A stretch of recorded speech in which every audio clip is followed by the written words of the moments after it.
ওম শান্তি। আজি 20 জানুৱাৰী 2025 সাকাৰ মুৰলীৰ পৰা কাহিনী।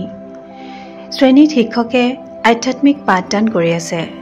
মাজে মাজে তেখেতে যোগেশ্বৰ, জ্ঞানেশ্বৰ আদি শব্দৰ প্ৰয়োগেৰে জ্ঞানদান কৰি আছে।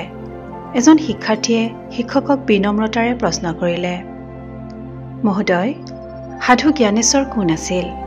উত্তৰত শিক্ষক মহোদয়ে কৈ গ'ল, তুমি খুব ভাল প্ৰশ্ন কৰিলা। সাধু জ্ঞানেশ্বৰ সেইজন যিয়ে স্বয়ং স্বতন্ত্ৰ, কৰ্মাতীত আৰু ইচ্ছা মাত্ৰম অবিদ্যা স্থিতি লাভ কৰে। তেওঁৰ স্বৰূপ নষ্টমোহ আৰু স্মৃতিলব্ধা হয়।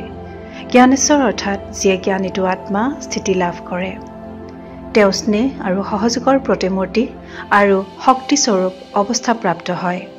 তেওঁ যাকেই লগ পায় তাকে সুখধাম আৰু শান্তিধামৰ ৰাস্তা দেখুৱাই দিয়ে।